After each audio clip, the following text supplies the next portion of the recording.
En 2012 pasó algo que nadie de Hollywood esperaba.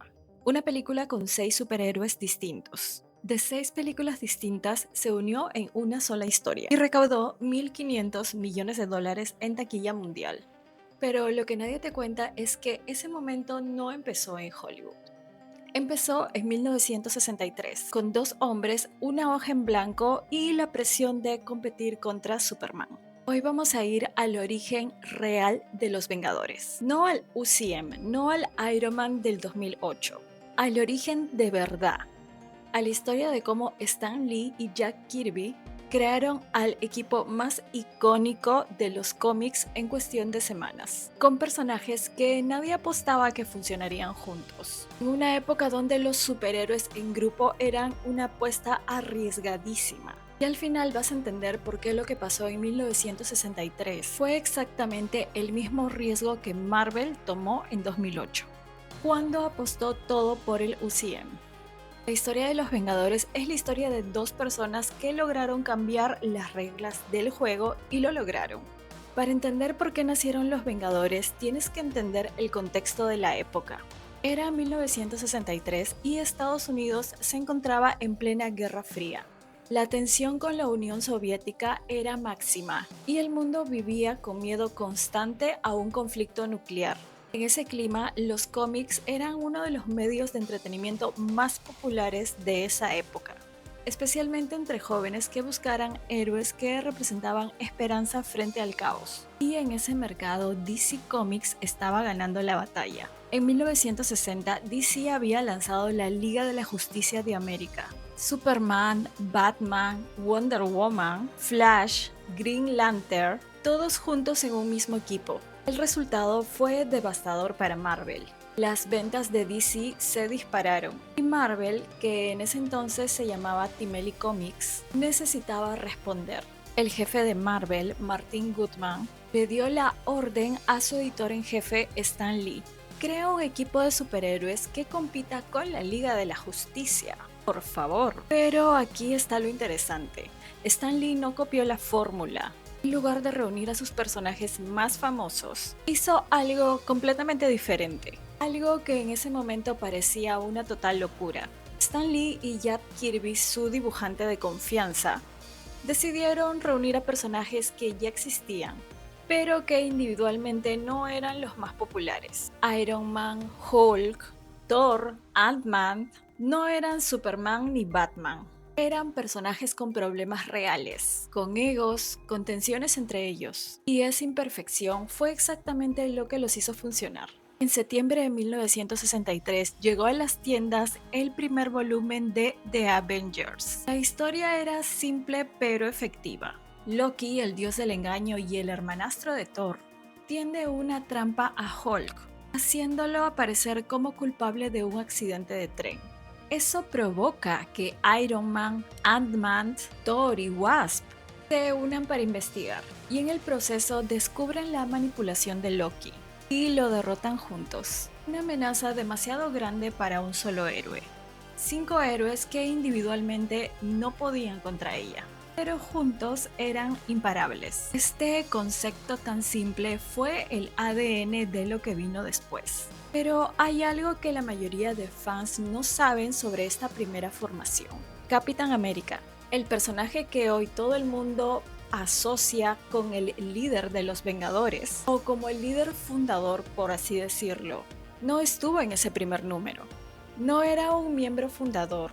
De hecho, en 1963, Capitán América llevaba años desaparecido de los cómics, porque las ventas de su serie habían caído tanto que Marvel había decidido cancelar el personaje. Steve Rogers recién apareció en el cuarto volumen, cuando los Vengadores lo encontraron congelado en el Ártico, atrapado en el hielo desde la final de la Segunda Guerra Mundial. Lo descongelaron, lo revivieron y Capitán América se unió al grupo. Y esa incorporación cambió todo, porque Capitán América no era solo un miembro más, era el ancla moral del equipo, claramente, el que recordaba para qué estaban ahí. La dinámica entre estos personajes era completamente diferente a la de la Liga de la Justicia. Superman, Batman, Wonder Woman eran personajes perfectos, superpoderosos, casi divinos. Los Vengadores peleaban entre ellos. Hulk era impredecible y violento. Thor tenía un ego enorme. Iron Man era un poquito arrogante. Esa tensión interna fue lo que hizo que los lectores se engancharan. Y aquí viene el dato que nadie menciona. Hulk, uno de los miembros originales del equipo, abandonó a los Vengadores en el segundo volumen del cómic. ¿Qué pasó? Apenas un número después de fundar el equipo. ¿Por qué? Porque simplemente no encajaba, demasiado impredecible. Porque incluso sus propios compañeros le tenían miedo. Y ese conflicto, ese fracaso del equipo, para mantener unido a uno de sus miembros más poderosos, es exactamente el tipo de historia humana que Marvel contaba mejor que nadie. Durante décadas, los Vengadores vivieron solo en los cómics. Tuvieron cientos de formaciones distintas. Se unieron, se separaron, pelearon entre ellos, murieron y resucitaron, literal. Pero el salto al cine parecía imposible.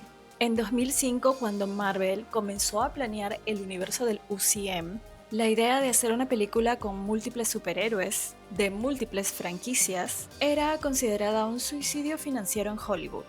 Los estudios no creían que el público pudiera seguir la historia, y que era mejor verlos en películas separadas que poder verlos juntos. Kevin Feige, el presidente de Marvel, pensaba totalmente diferente y apostó por eso. Iron Man en 2008, Hulk en 2008, Iron Man 2 en 2010, Thor en 2011, Capitán América en 2011 también. 4 años de construcción, de semillas plantadas, de escenas postcréditos que apuntaban hacia algo más grande. Y en 2012, cuando Los Vengadores llegó al cine, algo pasó que nadie esperaba. No solo fue un éxito de taquilla, fue el momento en que el público entendió que el cine de superhéroes había cambiado para siempre. Que las historias conectadas, los universos compartidos, los personajes que se cruzan entre películas, eran el futuro del entretenimiento. Y ese modelo que hoy copian todos los estudios de Hollywood nació de la misma idea que Stan Lee y Jack Kirby tuvieron en 1963. Entonces, ¿qué tenemos? Un equipo creado en 1963 como respuesta a la competencia, con personajes imperfectos, con tensiones internas, con un miembro fundador que se fue al segundo número, construido sobre la idea de que la unión no es perfecta, ni lo será, que los héroes pelean entre ellos, que el conflicto interno es tan importante como el enemigo externo. Esa imperfección es lo que hizo que el UCM funcionara. No porque los Vengadores eran imbatibles o superpoderosos, sino porque eran humanos, porque cometen errores, porque a veces fallan, como todos, claro. Y ahora que ya sabes de dónde vienen los Vengadores, la pregunta que queda es cómo ese equipo evolucionó, hasta llegar al punto más oscuro de su historia.